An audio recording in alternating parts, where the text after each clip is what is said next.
bonjour, salut. Wait, salut is, well, that's both French. Hola, ni hao, couche. I am guessing that by the title of this video, you know what we're going to talk about today. Today is a big moment for our country. This is a big step, real change for our children and our future. Because today I can announce that the government will ban access to social media for all children under the age of 16. Every parent can see it with their own eyes. Social media is making children unhappy. It's making it easier for bullies to harass and abuse them. And it could even be harming their mental health, exposing them to content that is dangerous, because that's what grabs the attention. It's designed to be addictive. Of course it is. Features like the infinite scroll, they're designed to lock you in for hours. Will it mean that no child ever logs onto social media again? No. But look, this might shock you, but it doesn't shock parents of teenagers. They get around other laws too. Maybe you've heard about it, you already know about it, you just want to hear another opinion. But if you don't know about it, I'm just going to break it down briefly, and then I'm going to get into what my thoughts are. That's if it even happens, which is something else I'll get into, because a part of me doesn't know if I think this is gonna happen. But let's get into it. So on the 15th, Monday the 15th of June, the Prime Minister of England, of Britain, GB, Great Britain, Keir Starmer, announced that by spring of 2027, social media will be banned for basically all children under the age of 16. The whole essence of it is to stop kids from being addicted to the algorithms and their explore pages and their For You pages and their feeds, and remove all those algorithms that are corrupting young people's minds, get them back outside. But also, it's part of an attempt to prevent them from watching or being able to access harmful content online. So that could be maybe terrorist videos. Well, probably not. I don't know. But it could really be anything. Anything you could think of that you wouldn't want a child to see, whether it's related to sex, whether it's related to fraud, like those really popular get rich quick. I was about to say get rich or die trying. Get rich quick schemes. All sorts of harmful online content. Prevent them from speaking to strangers, a range of things. That is essentially what this is supposed to be addressing. So a lot of young people probably want to know, and parents, anybody wants to know, what are the apps that are going to be affected. So this will include Snapchat, Instagram, Facebook, and YouTube, which is like, what do you mean? And I think that's even a whole other conversation. I've gone on a tangent already. But I think it's going to be very interesting to see what effects this has on content creators that have a very huge child following, or just a very huge following of young people. What is going to be the effects on their engagement? What is going to be the effects on their subscribers, for example? If you get rid of all of those kids on YouTube, will people's subscriber count decrease? Will it just mean that they can't watch? Will views be affected? Will monetization be affected? Will these content creators have to now rebrand to start targeting a more adult audience? So for example, like the Sidemen, Beta Squad, those are two groups that are very, very, very, very, very popular amongst young people.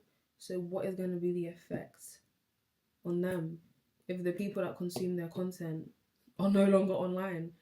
I really want to see how this plays out. Apps such as WhatsApp and something called Signal, which I had never heard of, are going to be allowed. The kids can have that because these are messaging apps. So obviously parents don't have to worry about being able to contact their kids. I did forget to mention that YouTube Kids is going to stay, but obviously we'll have regulations and like parental controls. I assume it does already. And Roblox, which is a game that is very, very, very, very popular amongst young people, is going to stay, but there are going to be new like new restrictive features, which means that adults can't contact kids, which is I don't know, and that's the issue here. Some of the things that they're saying this ban is going to introduce, I don't know why they're only just being introduced. Why were adults able to contact kids before this? That is essentially what the ban is, who it's going to target, what apps it's going to target. I don't know, I'm really in two minds about this ban. I don't know how I feel. A part of me feels like it's a good thing, and another part of me feels like it's a bad thing, and another part of me, it's just, I don't know. I don't know how I feel. And it's just funny because I know if this ban had been introduced when I was in secondary school, let's say 11 to 16, I would have hated it.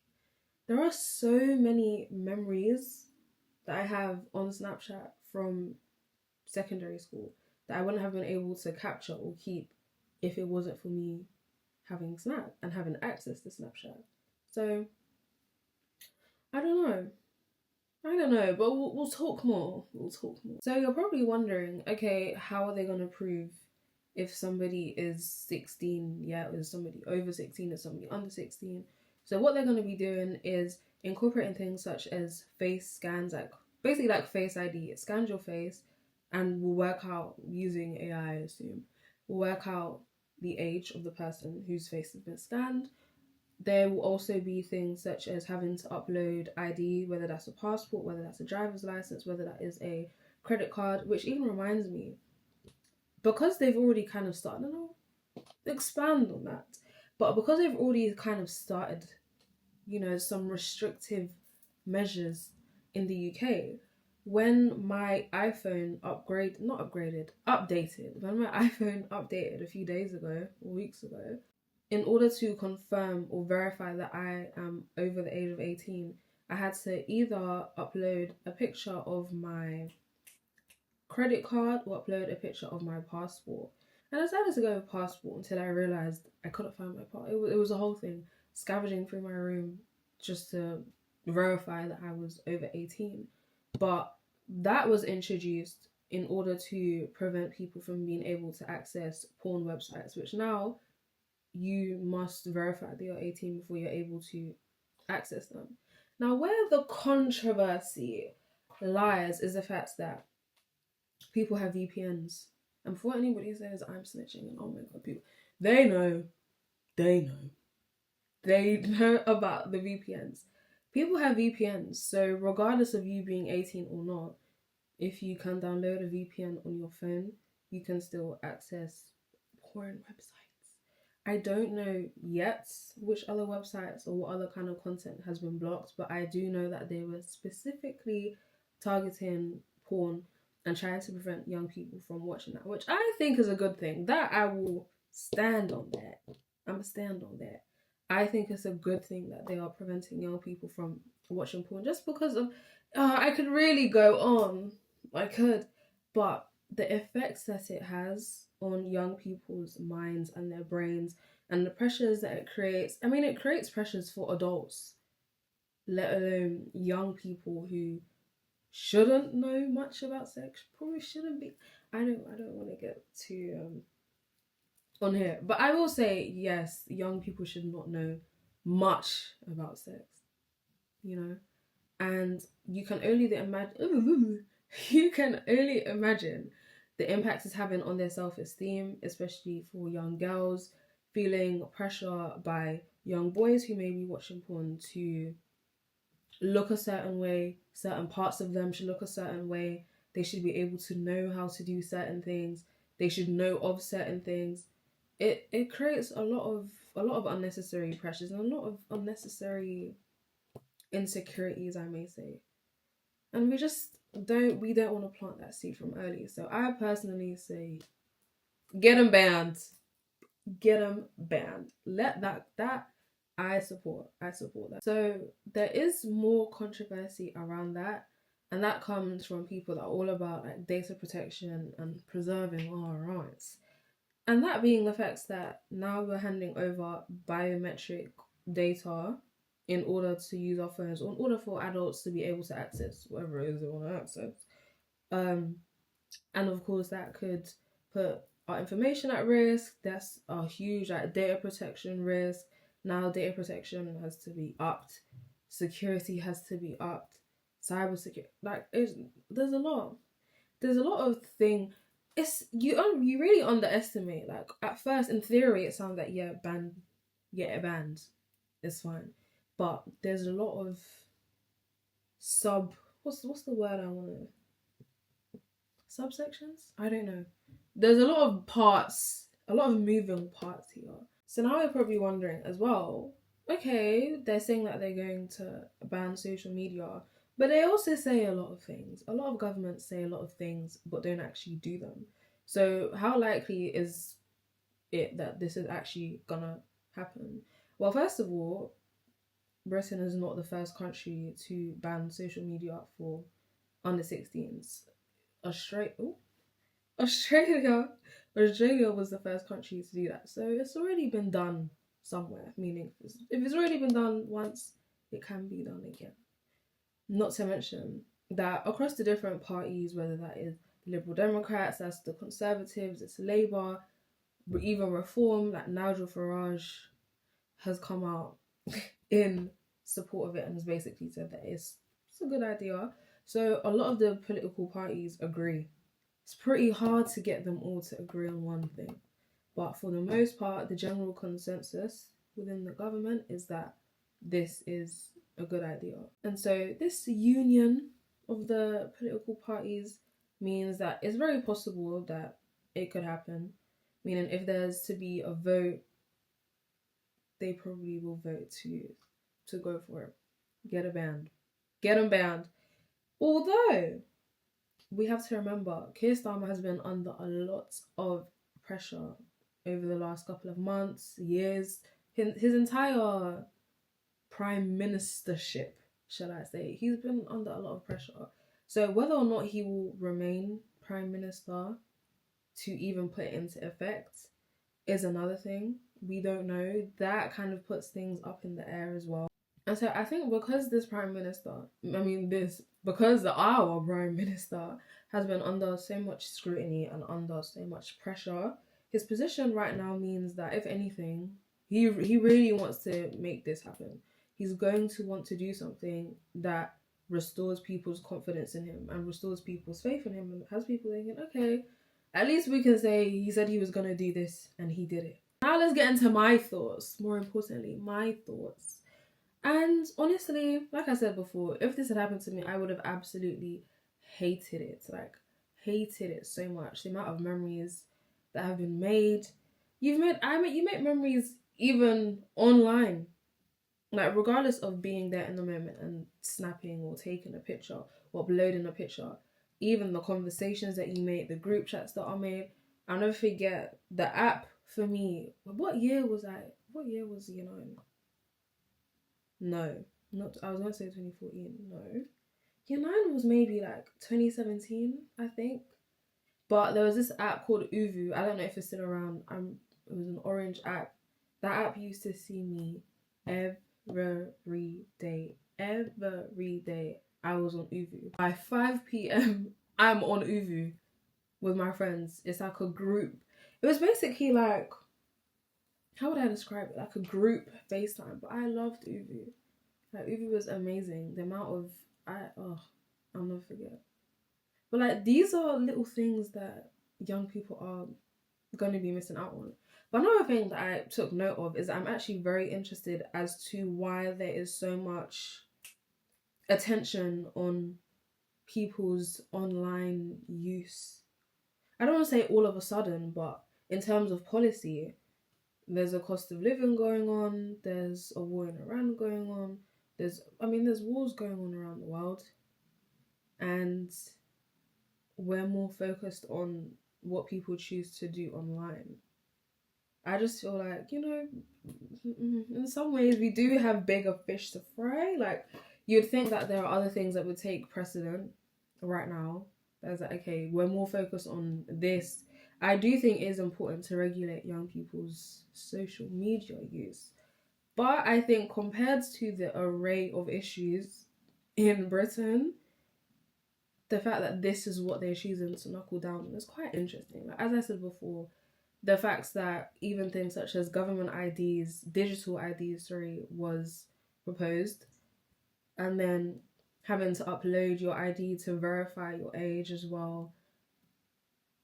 And then I believe of recent, I'd have to hopefully put up the TikTok because I don't know word for word, bar for bar, but not long ago, I saw a TikTok where a girl mentioned the fact that you now on, I believe it's Instagram, can hide when you view somebody's story. You can just essentially be online and just be lurking in the shadows with no trace.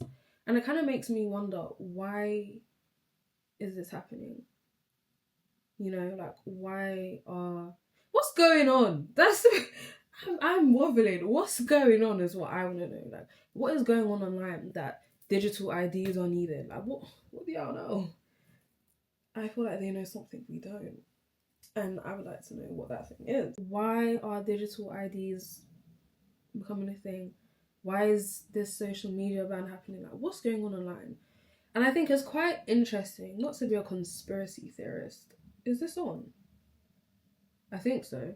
Anyways, not to be a conspiracy theorist, although I am, but why is it that suddenly you can now use apps such as Instagram and be lurking and be watching people's stories or just keeping up with what people do without a trace? Why is that now becoming a thing and now children are being banned? It's not like it's children across the globe, but children in Britain are about to be banned. The timing of it all is very intriguing. Another thing I want to talk about is this whole notion that young people are absolutely addicted to their phones and they have no life outside of that and they do nothing. They're nobody without their phones. I don't feel like I like that. And I feel like there is this, what's the word I want to use? I just feel like there's this perception of Gen Z of just being like brain dead young people whose hands, like their palms have morphed over time, will be stuck like this because this is what happens to young people. I don't know if anyone has ever seen those pictures where it will be like, this is what the average person will look like in 2078, and it will be somebody like a hunchback and they're hovered over their skin. I just think it's a bit much. You know, it's a bit much. I still see kids playing out. Maybe not as much as I used to, but I still see kids playing out. Kids still go to after school clubs. Kids still go to football. They still I just don't really like the whole idea that, yeah, this generation is ruined because of phones. Like, I don't think so. I do feel like social media and technology has made a lot of things that were never an issue now. But I sometimes wonder if it's exaggerated a bit. Maybe that was wrong of me to say. But anyways, who gon' check me? Something that I'm really interested in is that if the government plans to get rid of social media for young people, 16 and below, fine. And now let's think about screen times. I don't know if anyone's seen that funny video of a girl in secondary school who was asked by a BBC News reporter, oh, what is your screen time? And I think she said 9 hours. I think it was 9 hours over the weekend. And the reporter was like, well, now you're going to have a lot more time on your hands. What are you going to be doing to fill up that time? And she was like staring at a wall. Girl, wherever you are, shout out to you, because that question to me was just so like, okay. What was your screen time over the weekend? 9 hours. 9 hours. So suddenly you're going to have a lot more time to fill. And what will you do? Stare at a wall. I actually want to know what is going to be done then to replace, for example, those 9 hours of screen time. Because, of course, social media use or phone usage is going to go down significantly. Because essentially all you can do is call and play games. Sorry, it's not funny. But yeah, all you can do is call, and play games. 16 and below, that's all you can do on your phone. So people are bound to use social media a lot less, especially when you think about how many hours are spent on, and I even do it, and I'm not 16, I'm 22. But I'll find myself saying, oh, okay, let me quickly da da da da. By the time you've watched like 10 TikTok videos, it's been like 30 minutes, and you're like, how the hell has it been 30 minutes? What is going to be done to replace that sensation, shall I say? Like, how are they going to fill up their time? And I say this because when I was younger, Salmon Centre was my home. Salmon, if you know, you know. Well, if you live in Southwark, you know about Salmon Centre. Salmon Youth Centre. Every Thursday, I would go there with my 50. That's what I mean. I'd go there with my 50p. It might be £1 if, because they would do like a drama session before for like an hour, and then you would have like the socialization, shall I say, like right after. So I'd be first in the queue. £1. Where do you know in the UK, not just England, where do you know in the UK can you go and have fun for £1? Where do you know you can go and have fun for 50p? 50p. And then my parents would also give us like, they might give us like an extra, and this is back when money was money. They'd give you an extra £1, and then you could get a drink, you could get sweets, and maybe like one other thing, depending on what it was. In Salmon Centre, you can't do that anymore. And I literally saw a TikTok the other day where a girl was saying the same thing. Like, part of the issue is because youth centres, youth clubs they're not a thing. I mean, I don't know because I don't go to any, but I don't think they're that much of a thing. Like, maybe the government needs to put more money into youth centres and keeping them up and going and up and running, trying to create some sort of incentives to bring young people to youth clubs. I even remember when I was in primary school, there was another youth club, but I never went because I was loyal to Salmon Centre. But it was called the Bosco Club or the Bosco Centre. The Bosco Centre? Yeah, the Bosco Centre or John Bosco. All I know is that it was Bosco and it was in Southwark. But they literally had people that work there come to our primary school to tell us about the Bosco Centre, just so that people could, get some sort of incentive. You'd go home and tell your parents, like, oh, I think they gave us like letters as well. Is that still being done? Are we still trying to get young people to go to youth clubs? Because let me even tell you a story. Again, another tangent. So I'm gonna forget, there was a Thursday, one faithful Thursday, and my brother, well, we both growing up, everybody in the household growing up, we were addicted to WWE. I don't know if it was Edge, I don't know if it was Kofi Kingston, but all I know is that me and my brother were in the living room and he tried to replicate a move. Unfortunately, his landing was a glass table. He's gonna hate me for saying this, he hates when I bring it up, but unfortunately, his landing was a glass table and he landed right here on his eyebrow. And he's got the war wounds to match. Bust his eyebrow right here, right on the arch of his eyebrow, landed on his head. It split open, blood everywhere, screaming. Everybody came rushing out. My mum was crying. I was crying because I'm thinking, at that point, because there was so much blood, I don't even know. I just literally seeing my little brother screaming and doing this. So I'm thinking, yep, he's lost his eye. Thankfully, it was just his eyebrow. But I say all of that to say, he was crying, the ambulance came, it was a whole thing, I was traumatized. But mind you, we were supposed to be going to Salmon Centre that evening. So at that point, I'm thinking, I'm not going. I need to get to the bottom of this. I need to see what happened to my brother. And then my mom says, no, like, we'll take him to the hospital, tell me you go. I'm thinking, me go? I don't know if this guy has his eye. I'm talking about you go to Salmon Centre. But on that Thursday, they gave me some extra change. And that's another thing. Parents can't give their children like some spare change to go out and have fun. Because you're gonna need more money. Like, young people are gonna need you're definitely gonna need more than £5 to go out. But anyways, I literally walked from my house, because I lived very close to it, walked from my house to Salmon Centre, crying my eyes out, by the way, but I did get more change so that I could buy like more drinks or sweets and stuff just to calm me down. And yeah, I showed up to my drama session crying my eyes out, still stayed for the social, the big social club, and had a great time. And I ended up kind of not forgetting, because obviously I had to go home and he wasn't there. But for those like 2-3 hours, I was able to kind of decompress and forget and be like, okay, like I'm here, let me have fun, blah blah blah.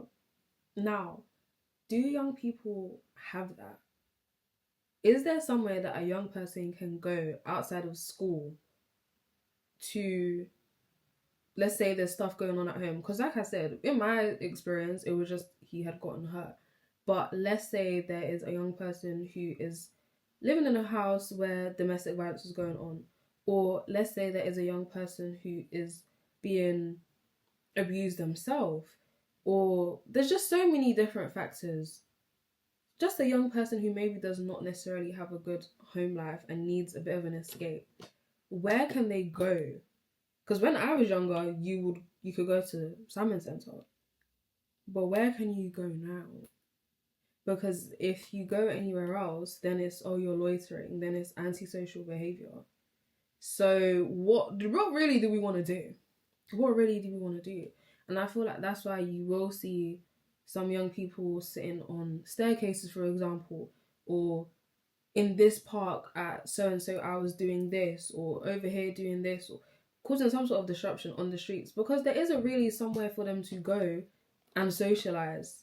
Especially now where you can't socialise. If you don't have money, you don't socialise. Like, so people on the streets. So what is the government going to do then to address that? That's what I want to know. I do want to say social media proficiency is key.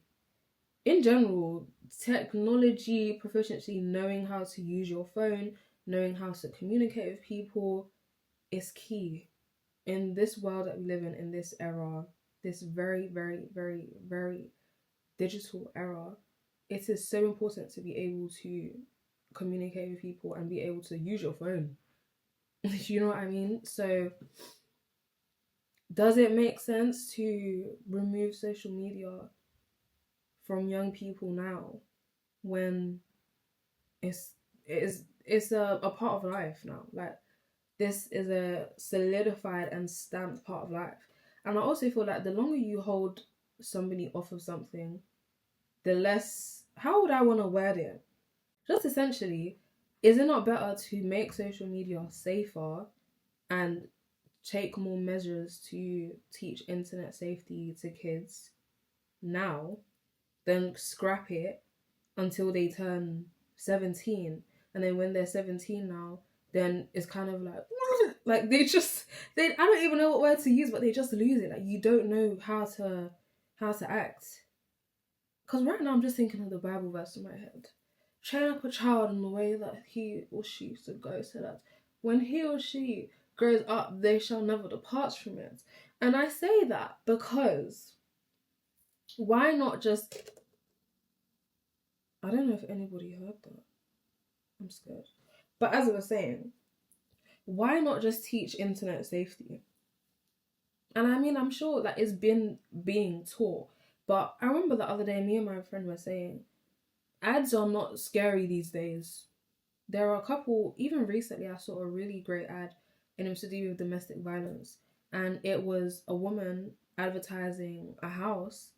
Oh, I need to see where I can find it. But it was a woman advertising a house and was talking about like all the amazing qualities of the house. But then she might say something such as, this bedroom is soundproof. And then she'd be like, so that when you're like, I'm not making a joke out of it at all. But yeah, like I was saying, like, this bedroom is soundproof, which is perfect for when your husband is beating you up and no one, like your neighbors can't hear you. Like, it was really, I need to like link it or something. It was a really powerful ad, and it truly does move you. We need to go back to making ads like that. Like, we need to go back to making ads that really shake people and wake them up. How much this beautiful 3-bed is on the market for. Isolated from friends and family, this home is full of character and charm. You might even just stay forever. This impressive hallway really sets the tone for the rest of the house with motion-sensitive lighting. Great for your partner to analyse your outfit before you go out. This stylish kitchen offers integrated appliances, such as this state-of-the-art hob. Great for gas lighting. Plus, brand new marble worktops.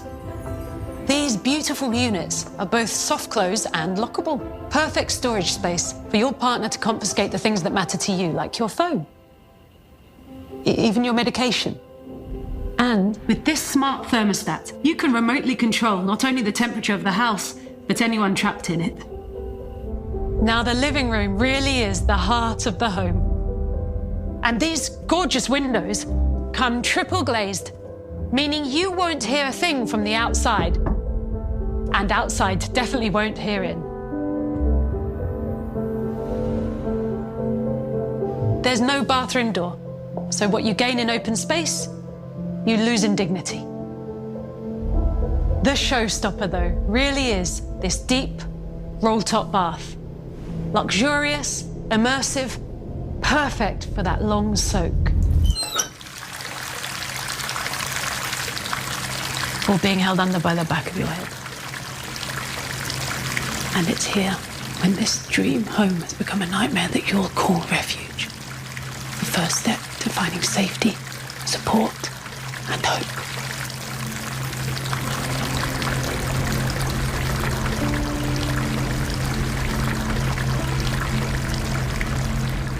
Like, even in my last video, I spoke about the ad about crossing.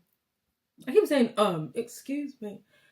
The ad about crossing carriages and a young girl falling through the carriage and of course being run over by the train. But I watched that in primary school and that shook me to my core. I'm 22 and never in my life have I crossed the carriages of those type of trains ever. And I never will. We need to go back to making ads that really stick with people. Like, there's enough of this like soft stuff or like PSHE, PSHRE. Oh, why should we be safe online, guys? No, I feel like we really need to have people come in and give some real life stories. And I mean, I'm not here for traumatizing kids, but sometimes a bit of trauma will help.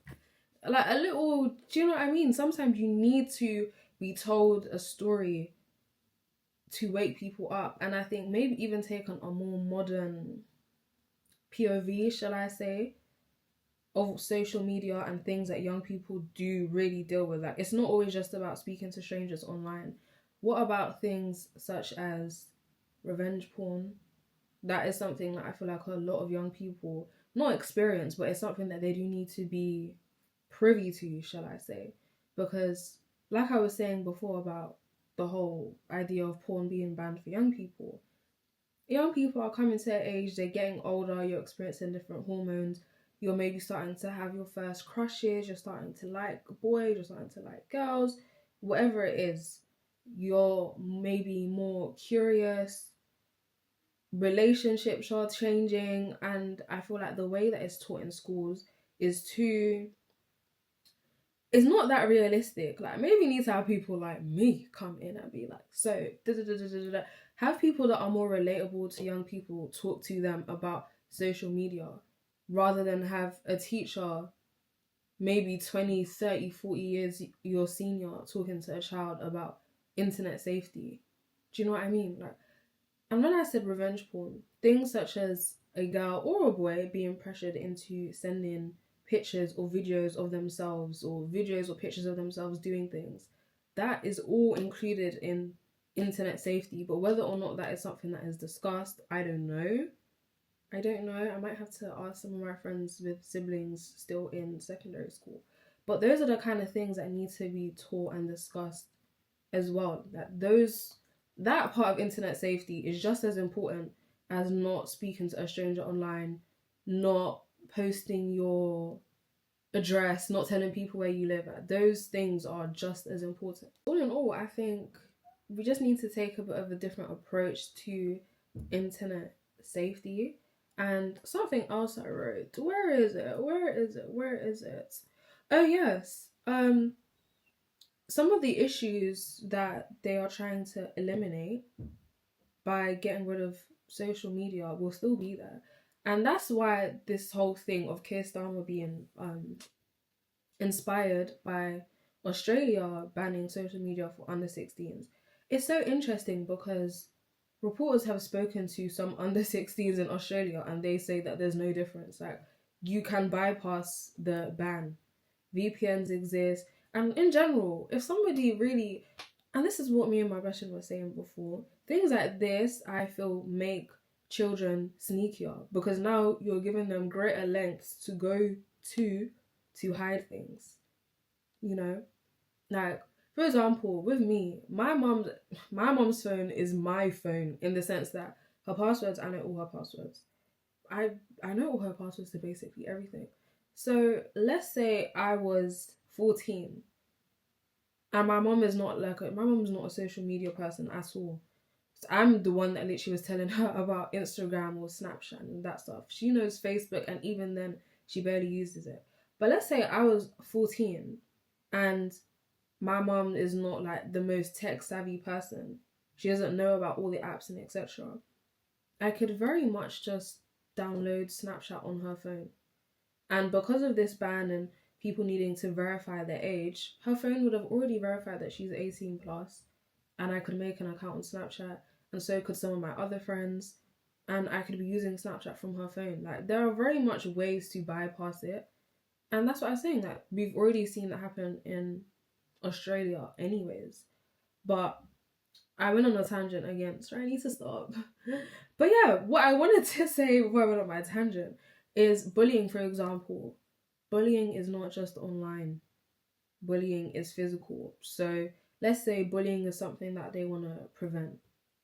They could simply bully you at school. I'm not even saying that to be comedic, but just because we no longer have Snapchat doesn't mean, oh, it all ends, the bullying ends here. No, they'll still see you tomorrow, and the day after that, and the day after that, and the day after that, and the day after that. And that still creates some sort of anxiety. Because at least maybe you could go on their social media and see what they're posting or what they're saying about you or something. Somebody might send you this, or this person posted this. Oh, you should see. Stuff like that, somebody could find out. Now there's the anxiety of, oh my god, I really don't want to go to school tomorrow. I don't know what they're going to do. I don't know if this is going to happen. I don't know if somebody's going to... there's a lot of issues that are still there, with or without. Before social media, people were being bullied. So that is not going to be reduced. Maybe there'll be some kids that are internet warriors, keyboard warriors. There may be some kids who decide that not they exclusively bully people online, but they're into the whole like trolling, and they don't have the confidence to do all of that in person. So maybe it will minimize it for people like that. But I feel like when I think about the severity of bullying, it's usually not exclusive to one form, you know? So I think, what's going to be done about bullying then? Because once social media, or if social media is scrapped for under 16s, and then these issues are still here, then what is the excuse going to be? I imagine that for a lot of parents, like for example, I even spoke to my mum. I'm 22, my brother is 20, so this doesn't affect her. But I told her about this ban, and she was saying, oh, if this had happened when your brother was in secondary school, I would have loved this. So I know that, you know, there's probably a lot of relief for a lot of parents or adults, teachers, etc. But it's like I was getting at earlier in terms of how are you going to compensate for the loss of something that becomes a really big part of a lot of people's lives, not even just for young people. For a lot of adults, their social life is huge. How is that what's going to make up for that now? Like, and this is for the parents, because we already spoke about the government. How are the parents now going to make up for that? Is that going to be maybe extra tutoring? Like, oh, now you don't use your phone as much, you have more time to study. Is it going to be after school clubs? Is it going to be getting them involved in maybe another club? If it's dance, if it's learning to play an instrument, learning a skill, learning a hobby, making them go outside more, which, like I said, going outside requires money. And then there's also the worry of like, okay, now that I'm encouraging you to go outside more, where exactly are you going? Because like I said, if you don't have money, where are you going? You just have to walk around, loiter, do some antisocial things them. So where are they going to be going? That creates a whole other discussion now for parents. Very interesting, like, how are parents going to approach that? Because it's all going to about saying kids spend way too much time on their phones. But then what are you doing to make up for that? Because especially this generation, I think about under 16s, if they were born, it's 2026. I just realised, wait, unless my maths is bad. It's so funny because for such a smart girl, my maths. If somebody is 16 now, they were born in 2010. Good grief. Wait, yeah. Huh? Sorry. Anyways, 2026 minus 16. Okay, you know what I mean. This is a bad look. But yeah. So for a lot of 16-year-olds and below, they have been raised with phones, they have been raised with iPads, they've been raised with laptops, they've been raised with, I don't know, tablets and all sorts of different types of digital devices. Now that we're removing social media, that is a huge thing to adjust to. Like, you're learning how to essentially live without something that you've lived with your whole life. And it's funny because a lot of parents will talk about, and I was, what was that? Oh, phew. Anyways, a lot of parents will talk about, and obviously I'm not a parent, so I'm not judging. But a lot of parents will talk about kids using social media too much. But we'll give their kids the iPad from like 3-4 years old, keep them quiet, which I can understand. Like, shut up, you know what I mean? But there are a lot of parents who introduce social media to their kids from early. From very, very, very early. So now how do you navigate that? Like, I don't think there's even an answer because I'm not a mom. But yeah, how do you navigate that change? Oh my gosh, and a point that I made that I feel like is so good is that, so as much as social media has done bad, it's also done good. And there's a documentary called, I think it's The Crash or something. I'll have to put the full name. But it's to do with essentially a young girl who was in a car accident with 2 other people, one of them being her boyfriend and the other one being her boyfriend's friend. And in that car accident, the 2 other, like the passengers, the 2 boys died and the girl survived. I think her name was Mackenzie. Hope I'm not saying a random name. But yeah, I think her name was Mackenzie. But she is the only person that survived and she was the driver. The other people died basically instantly on the spot. I think one died at the scene and then the other person, I believe, died in the hospital. Cool. So this was a case that happened in America and they were essentially trying to find out like what caused the crash, how, like, did she lose control, was she under the influence of something, was the car faulty, was the brakes faulty, like what led to the crash in such a like devastating manner. And the way they basically unsolved the case was by going through her Snapchat, going through her Instagram, going through her social media. Her social media gave them all the answers that they were looking for. All the answers. And essentially, they ended up working out that she crashed the car on purpose in a jealous rage. And unfortunately, the other passenger who wasn't the boyfriend of Mackenzie died just by, honestly, wrong place, wrong time.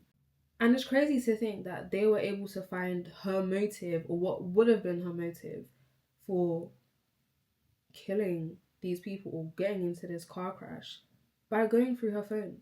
So social media has done, it's allowed people to work out cases, unsolved cases, and it also gives parents a lot more access. It tells parents a lot more than they know. I don't want to come here and snitch, you know. I don't want to come here and snitch.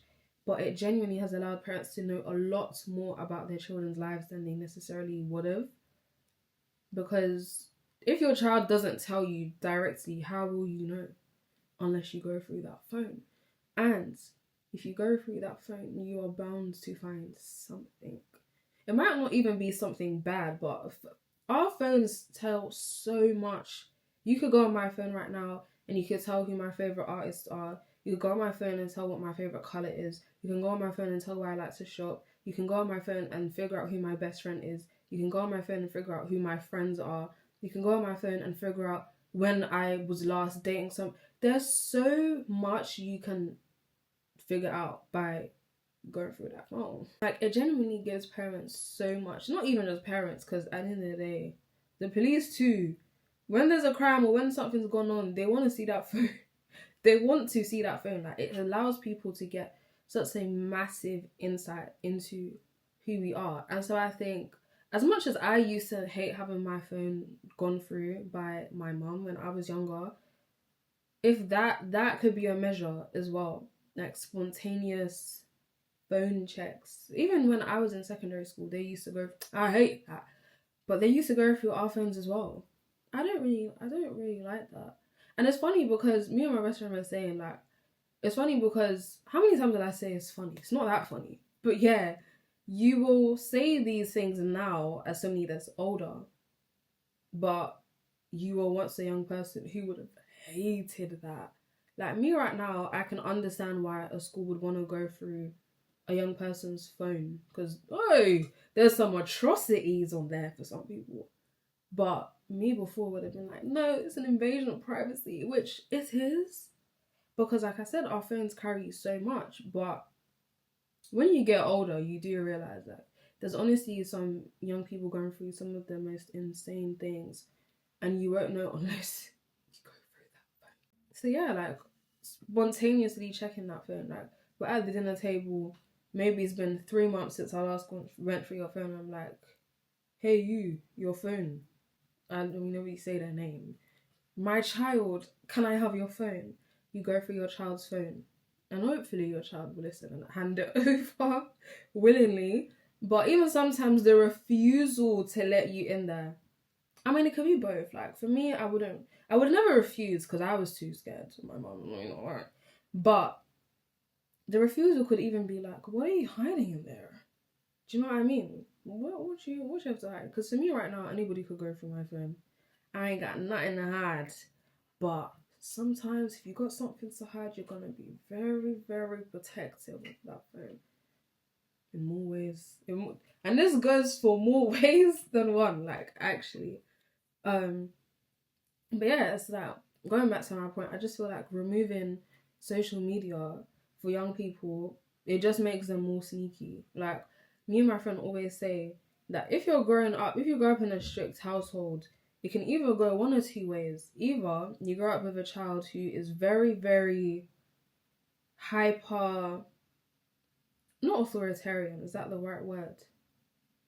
But they maybe lack a certain level of agency because they're so used to just following what they're told, doing what they're told. Like, very, very obedience to the point where it's almost like they can't be that proactive in their own lives because they always look to somebody else to listen to. You know, it could even make, like, somebody could actually stick to the rule book strictly. Don't disobey because they don't disobey out of fear. It could either work out that way or it can work out where you have a child who is incredibly sneaky and goes through certain measures to make sure that you don't find out what they're up to. And getting rid of social media, like I said, is only going to, like, it's not, I don't see it eliminating some of the issues that people have, you know. And I'm even surprised that Discord is not being regulated or banned, because from what I know, I've never used it. I don't really know much about it. But one of my friends told me about it, and she says that is a very dark place. Like, a very dark place. So the fact that that's not being scrapped is quite interesting. But yeah, I feel like if a child is sneaky enough, they will be able to pull off speaking to maybe older people. They'll be able to pull off speaking to strangers. Like, stranger danger isn't just online. Stranger danger is outside. If a child wants to maybe date behind your back and start having sex, they can do that. But regardless of social media, they will get away with it. And so I feel like it only gives children more of a reason to be sneaky. Now, don't get me wrong. I feel like I'm sounding very negative. And I don't want to sound negative because I feel like I can respect and understand the incentive behind it, because who wouldn't want to protect kids? But I just think what the government thinks is going to lead to is rather idealistic. And I think there are other measures that should be taken. Like, if I was the Prime Minister, that would be maybe a last resort.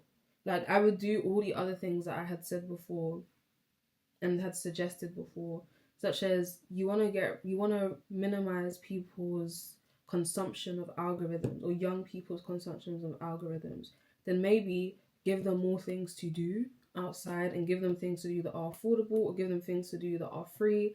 Create certain programs that mean that kids aren't spending so much time at home.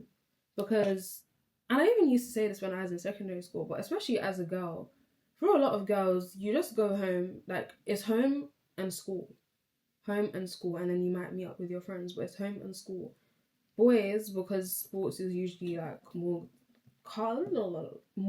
catered or targeted towards them, they will have football, they'll have basketball, hockey, I don't know, like they will have sports things to do, so they're regularly meeting each other in a week.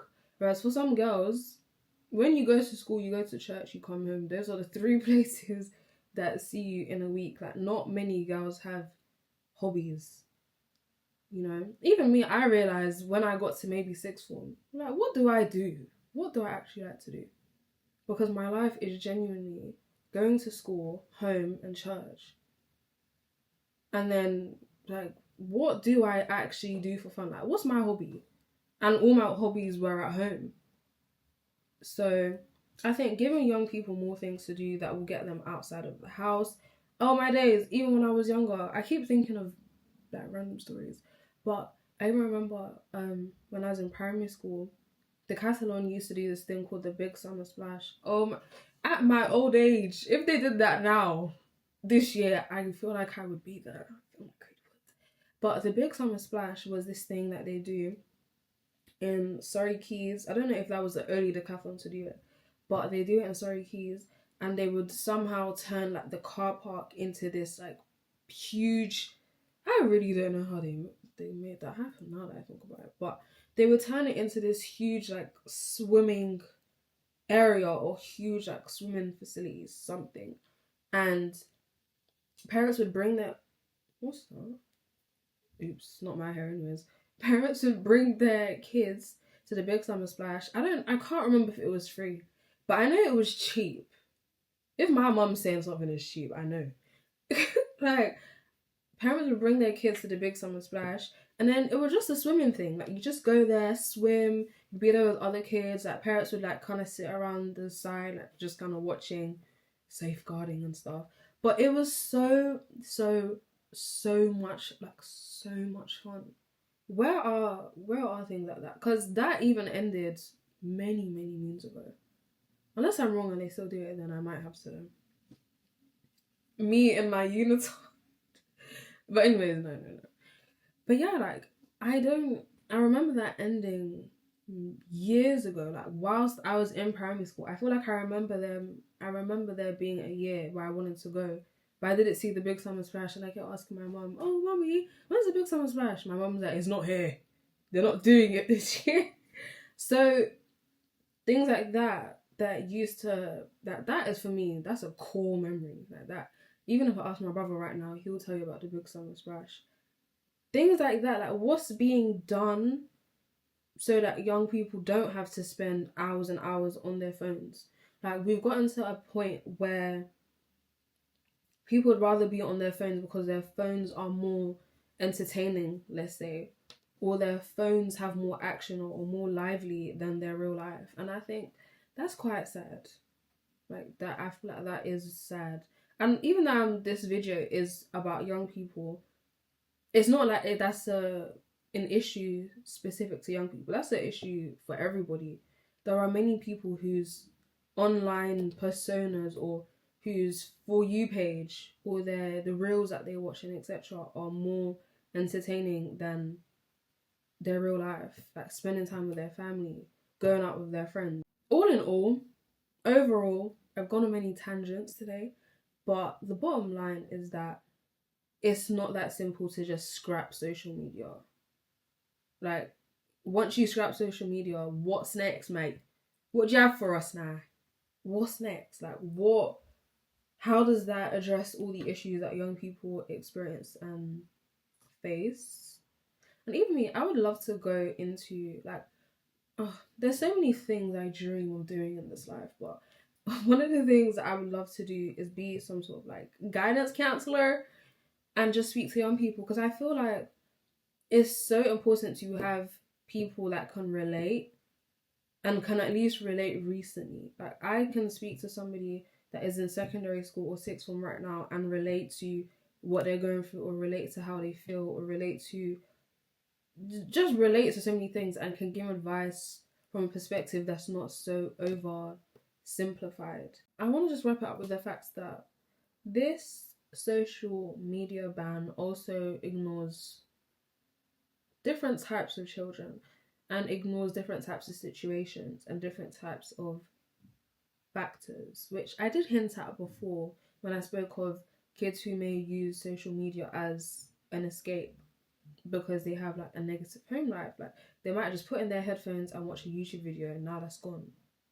They might put in their headphones and listen to or watch a podcast, and these are people that feel like they're family members, or these are people that feel like they're friends, or these are people that make them laugh. Like, they've gone into school, had a terrible time, don't really have many friends, struggle to socialize, but when they come home, they have their favorite podcast, they have their favorite YouTube group YouTubers, they have their favorite TikTokers, their favorite influencers, and those are the people that bring them, like, some, oh, this sounds sad. I feel sad now. But, like, yeah, like, these are the people that bring them joy in the day. I will genuinely start crying. I'll actually start crying. No, but yeah, like, these are the people that bring them happiness in the day, and now that's just being taken away from them. And I just feel like it's not fair. I just feel like it's not fair. Like, do you know what I mean?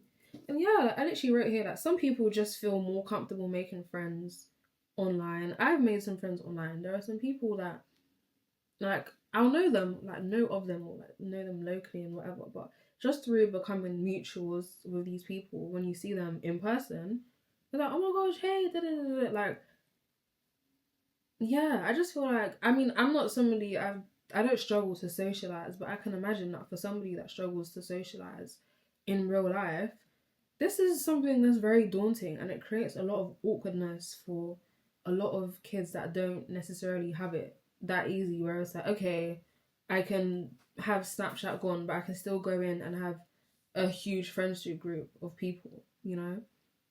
And yeah, like I said, like, I feel like the force, like, this is gonna create people to, like, be forced to interact, which can be good for some kids, because it's like, now we've thrown you in the deep end, kind of, and maybe they'll be like, you know what, I'm just gonna take a leap of faith and I'm gonna interact with people. But for other people, that could be their worst nightmare, you know? So yeah, it's literally what I was saying. I just feel like this social media ban just further complicates the social life of some children who just don't have it that easy, you know? Like, I even saw, it was in the news, but somebody mentioned, like, children who are deaf, for example. That, like, it gets really, really complicated. Like, people that are deaf, autistic, disabled, like, there's just so many niche and unique scenarios that just can't be addressed with a flat out social media ban.